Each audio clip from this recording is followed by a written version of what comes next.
Boa tarde! Está começando mais uma edição do programa 20 Minutos. O tema de hoje: os Estados Unidos estão perdendo a hegemonia mundial?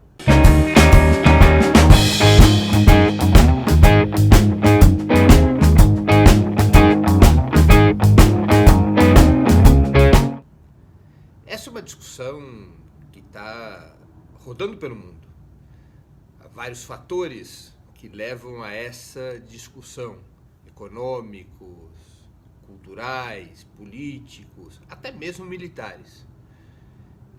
Afinal, a expectativa que se tinha há 25 anos atrás, quando a União Soviética entrou em colapso, deixou de existir e acabou a Guerra Fria, é de que o mundo iria conhecer um período indefinido de unipolaridade.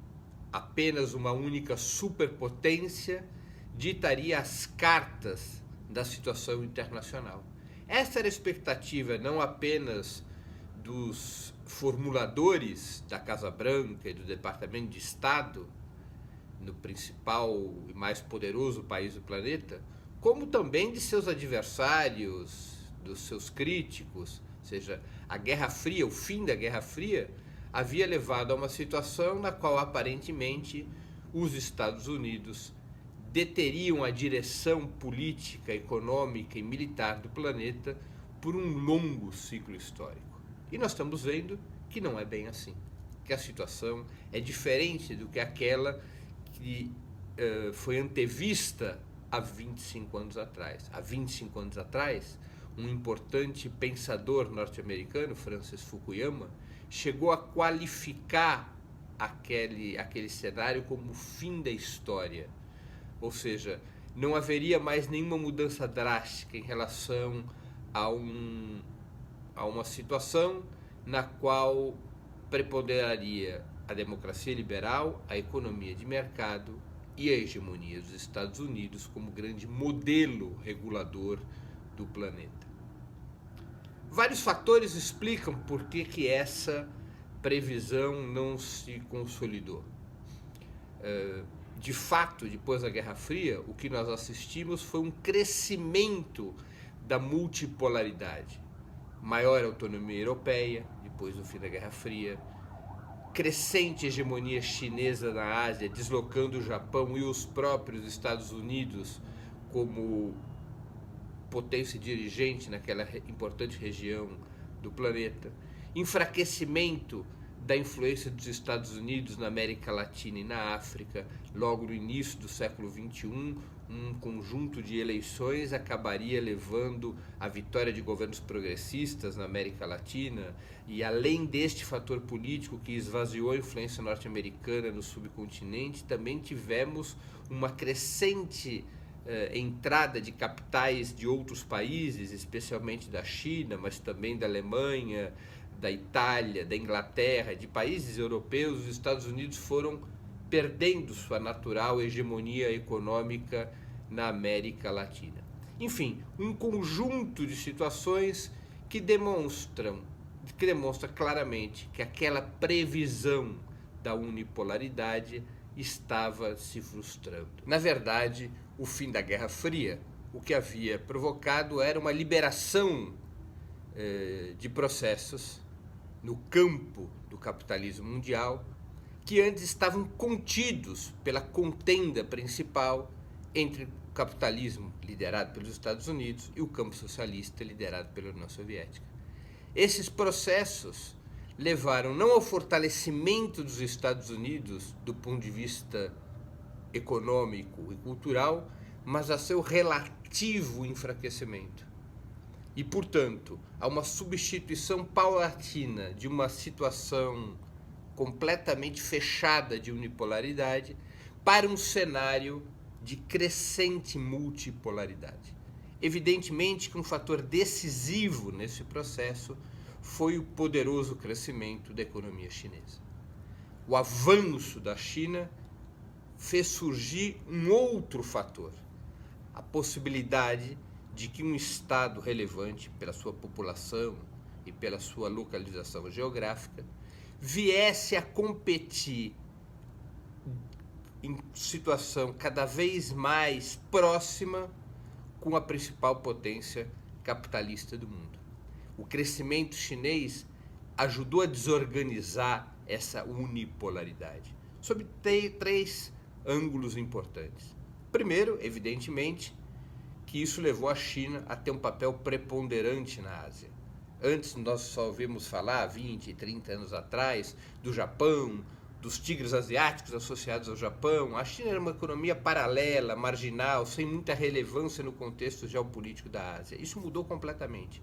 O crescimento da economia chinesa levou aquele Estado a ser hoje hegemônico naquela região. E isso foi, evidentemente, um golpe na lógica da unipolaridade. Um segundo ângulo que devemos analisar o crescimento chinês e sua contribuição para a multipolaridade foi que permitiu uma reorganização das alianças mundiais. A partir desse poderio econômico chinês, houve um deslocamento de placas no mundo.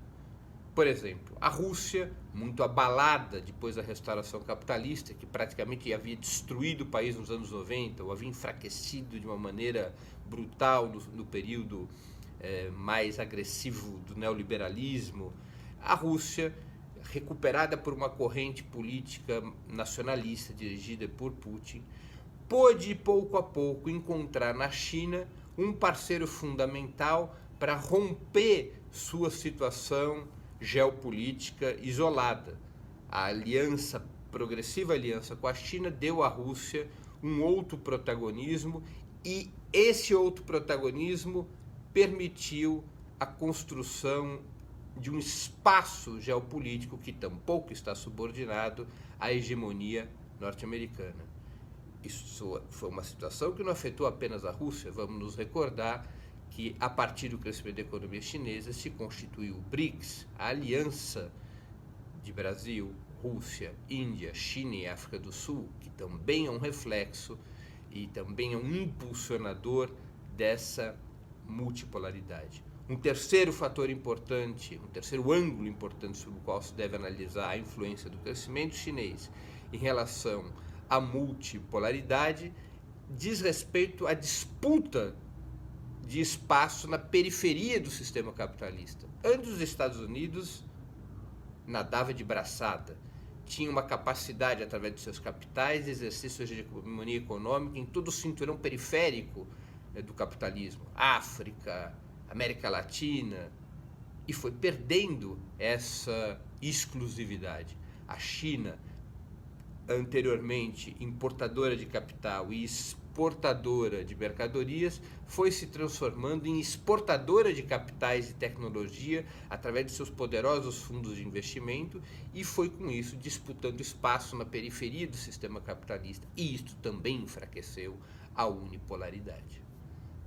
Também devemos analisar, neste processo de enfraquecimento da unipolaridade, a crise interna ao sistema capitalista, sob dois pontos de vista que considero bastante importantes.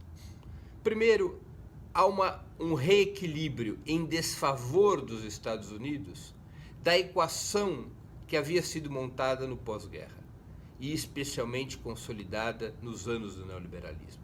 Qual era fundamentalmente a relação que os Estados Unidos haviam estabelecido do ponto de vista econômico com os demais países capitalistas? Uma espécie de troca. Os Estados Unidos abriam seu mercado interno, o mais poderoso mercado interno do planeta, em troca de todos os demais países fazerem o mesmo, também abrirem suas portas, obviamente, para o capital norte-americano. Os Estados Unidos imaginavam que aquilo que fosse perder, que aquilo que suas empresas fossem perder, abrindo as portas do mercado interno americano, seria compensado pela capacidade de expansão das empresas norte-americanas nos países que também deveriam abrir suas portas nessa negociação com os Estados Unidos. Durante um longo período de tempo, isso foi extremamente bem sucedido. Os Estados Unidos conseguiam avançar no exterior sua acumulação capitalista de tal forma que compensavam com grande vantagem aquilo que eventualmente perdiam ao abrir seu mercado interno para os países estrangeiros. Essa era a equação econômica pela qual a expansão dos Estados Unidos ocorria. Essa equação foi se enfraquecendo ao longo do tempo. Por que ela foi se enfraquecendo? Primeiro, porque evidentemente as demais potências capitalistas disputavam mercados com a mesma lógica e os mesmos interesses que os Estados Unidos. Não ficaram inertes em relação ao avanço dos Estados Unidos em relação aos seus próprios mercados e em relação aos mercados da periferia do sistema capitalista. Nós assistimos também nos últimos 25 anos um importantíssimo fortalecimento econômico da Alemanha, por exemplo. Assistimos à Constituição e o fortalecimento da União Europeia com sua moeda única, e apesar de todas as suas crises internas provocadas evidentemente pelas dificuldades gerais do capitalismo mundial, a União Europeia passou a ser um protagonista econômico de relevância no planeta. Essa é um dos elementos que enfraqueceu essa equação da abertura comercial e financeira ditada pelos Estados Unidos como fórmula de expansão da sua economia. Um segundo fator é que o crescimento chinês, na medida em que mudou o perfil da economia chinesa, que ela deixou de ser importadora de capital e exportadora de mercadorias, e consolidou sua própria base industrial interna, consolidou sua própria cadeia econômica interna e passou a ser exportadora de capitais e tecnologias, isso fez com que o espaço interno para as empresas americanas na China, os Estados Unidos haviam exportado muito capital para a China, construído fábricas na China nos anos 80, nos anos 90, no início dos anos 2000. Essa possibilidade de usar a China como um espaço no qual as empresas capitalistas norte-americanas podiam produzir barato, aproveitar os salários baixos e exportar a partir da China para o resto do mundo, o crescimento da economia chinesa foi inviabilizando também essa fórmula. Hoje os salários chineses, por exemplo, são superiores aos salários brasileiros e mexicanos. Passou a ser um negócio cada vez pior exportar capital para a China e a partir da China exportar para o resto do mundo. Essa possibilidade de se aproveitar dos baixos custos de produção na China foi minguando, até porque a estratégia chinesa foi de substituir as empresas capitalistas estrangeiras, em particular as empresas norte-americanas, por empresas chinesas. Paulatinamente essa substituição vai ocorrendo. E isso retira dos Estados Unidos uma plataforma fundamental da sua hegemonia econômica mundial. Essas dificuldades foram agravadas pela crise mundial do capitalismo que irrompe em 2008.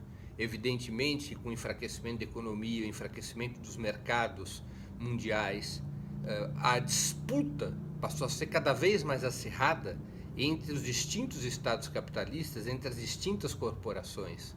Portanto, houve um processo de aprofundamento dessas disputas no sistema capitalista mundial, que acabam por fortalecer a multipolaridade, por um lado, e por outro lado, obrigam os distintos estados capitalistas e os distintos estados do planeta a refazerem suas contas geopolíticas.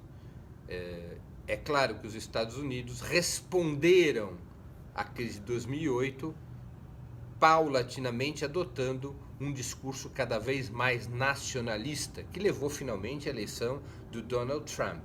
Qual é o conteúdo desse discurso nacionalista que os Estados Unidos adotam e que outras potências capitalistas começam a ver o crescimento dessa narrativa também em seus territórios? A natureza é, nós vamos proteger o nosso mercado interno e forçar uma renegociação dentro do mundo capitalista que permita aos Estados Unidos recuperarem posições perdidas.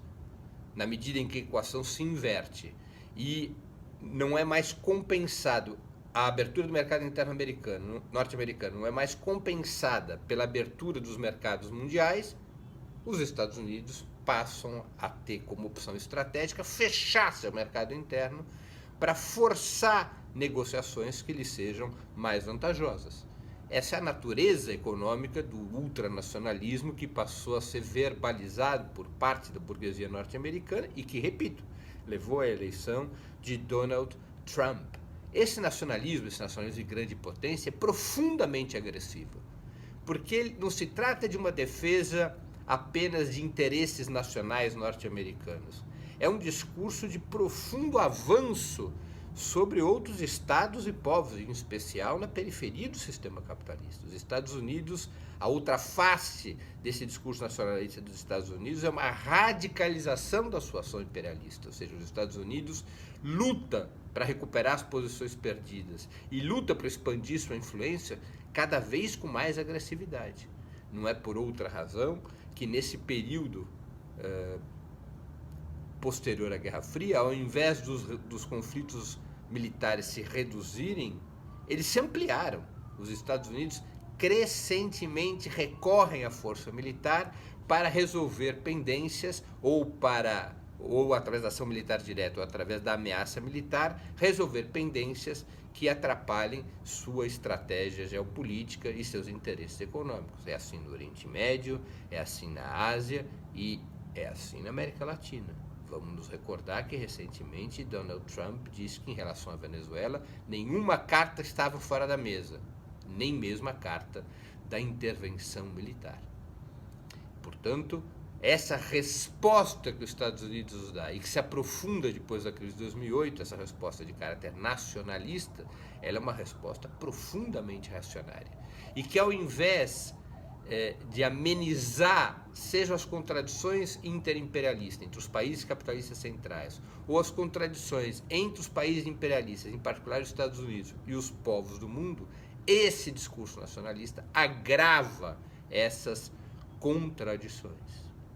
Agora, é claro que quando nós falamos de enfraquecimento econômico dos Estados Unidos, nós estamos falando de um enfraquecimento relativo, uma situação na qual a unipolaridade se desfaz e se estabelece uma situação objetivamente multipolar. Enfraquecimento econômico relativo não quer dizer fim da hegemonia dos Estados Unidos sobre o planeta. Significa apenas dizer que sua base material é pior do que aquela que havia sido prevista há 25 anos atrás. Os Estados Unidos continuam a deter a hegemonia cultural, política e, sobretudo, a hegemonia militar sobre o mundo. Sua vantagem militar sobre os demais países é assustadoramente grande. E o que conta ao fim e ao cabo nas grandes disputas geopolíticas é o hard power, ou seja, a sua capacidade militar. Nenhum império se dissolveu ou perdeu capacidade hegemônica sem que sua capacidade militar não tenha sido superada. Ou seja, a superação da capacidade militar de uma potência hegemônica é fundamental para que sua hegemonia deixe de existir. Esses debates sobre soft power, sobre influência cultural, sobre influência moral, é um pouco conversa para inglês ver. O que finalmente conta no planeta é quem detém a hegemonia militar, porque o recurso, a carta militar, o recurso alternativo militar é a ferramenta fundamental que dobra estados, ou que obriga, ou que pode obrigar estados a adotar políticas contrárias aos seus interesses e favoráveis aos interesses de uma potência hegemônica. Não é apenas militar a hegemonia que os Estados Unidos ainda sustentam, também sustenta uma poderosa hegemonia cultural. Os Estados Unidos construíram como referência de grandes massas do planeta a sua cultura, o seu modo de vida, que é o modo capitalista. A língua falada nos Estados Unidos e anteriormente falada também pelo império que antecedeu os Estados Unidos, foi o Império Britânico, o inglês é uma língua universalizada e isso evidentemente ajuda muito na manutenção dessa hegemonia cultural que os Estados Unidos ainda têm sobre o planeta. E tem ainda hegemonia política, as principais instituições do mundo capitalista ainda são hegemonizadas pelos Estados Unidos. Evidentemente que o surgimento dos BRICS, o surgimento do Banco dos BRICS, de certos instrumentos criados por essa aliança e por outras alianças, como alianças regionais aqui na América Latina, enfraquece um pouco essa hegemonia política dos Estados Unidos sobre as instituições multilaterais. Agora, o fato é que essas instituições, Banco Mundial, Fundo Monetário Internacional e outras, continuam sob a batuta dos Estados Unidos e isso é um elemento decisivo que ainda permitem que a hegemonia política do planeta continue nas mãos da Casa Branca. enfraquecimento da hegemonia econômica, mas preservação da hegemonia militar, política e cultural. Esse é o quadro que nós assistimos. É claro que isso não é um quadro estático. Um dos fatores do desenvolvimento chinês é o desenvolvimento da sua capacidade militar.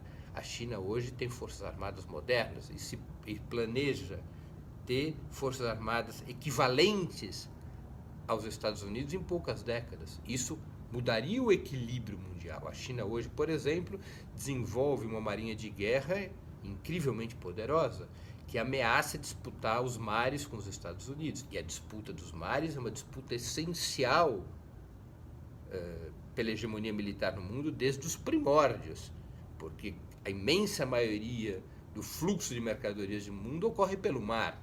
Quem controla os mares controla o planeta. Isso é sabido há muitos séculos. E a China começa a apresentar condições de se equiparar aos Estados Unidos também neste terreno. Essa situação mundial também foi caracterizada por mudanças na disputa político-militar em relação a outras regiões e países. Não se trata apenas do fator chinês, há também o fator russo. A Rússia ganhou uma batalha político-militar fundamental no Oriente Médio na sua aliança com a Síria. Os Estados Unidos imaginavam esmagar a Síria, chegaram a discutir a intervenção militar na Síria. Buscaram fazer da guerra contra o Estado Islâmico naquela região do planeta, que envolve Síria, envolve Iraque, envolve Turquia, enfim, envolve toda a sub-região, numa plataforma para fazer com que sua influência militar crescesse no Oriente Médio. O fato é que a Rússia, aliada à Síria, derrotou o Estado Islâmico e derrotou a estratégia norte-americana na região. Os Estados Unidos foram humilhados no seu objetivo de derrubar o governo do Assad na Síria. A aliança de Assad com os russos garantiu um outro caminho, seja para a derrota do Estado Islâmico, seja para evitar que os Estados Unidos derrubassem mais uma peça no dominó do Oriente Médio. Os Estados Unidos haviam derrubado o Iraque, os Estados Unidos haviam derrubado a Líbia através de intervenções militares e almejavam derrubar a Síria e derrubar o Irã. O Irã sobreviveu e a Síria não só sobreviveu, como recuperou condições de soberania e governabilidade a partir da sua aliança com a Rússia, que voltou, portanto, a desempenhar um papel internacional importante. Nesse cenário no qual os Estados Unidos se enfraquecem, mas ainda detêm a hegemonia militar e política, um cenário no qual os Estados Unidos são mais perigosos do que antes, porque disputarão com unhas e dentes os seus interesses, sua influência no planeta, também é um cenário com mais possibilidades para os povos do mundo. Ou seja, existem melhores condições para os povos que lutam contra o imperialismo, contra a hegemonia política, militar e econômica dos Estados Unidos. Os povos do mundo podem aproveitar as contradições entre os países capitalistas para fazer alianças, para poder garantir que governos populares e nacionalistas tenham influência, possam avançar. Esses governos populares na periferia do sistema podem recorrer a alianças com a China, com a Rússia, com blocos que são contra-hegemônicos, que podem servir de alianças para enfraquecer a influência dos Estados Unidos e permitir o desenvolvimento de processos autônomos, até de processos revolucionários nas regiões mais atrasadas do planeta. Ou seja, é uma situação, claro, de radicalização das contradições internacionais. É uma situação no qual a política imperialista se torna cada vez mais agressiva e bélica através desse nacionalismo de grande potência capitaneado pelos Estados Unidos, que hoje tem influência, vai ganhando influência também em outros países, especialmente na Europa, mas é também uma situação de oportunidade para os povos do mundo. Essa crise da hegemonia norte-americana abre portas para que os povos possam lutar por projetos autônomos de desenvolvimento, por projetos que conflitam com os interesses imperialistas e por projetos, inclusive, que colocam como perspectiva a libertação de países e povos do jugo, do longo jugo do capitalismo mundial. Vamos ficando por aqui, agradeço a audiência, um grande abraço a todos e até o próximo programa 20 Minutos.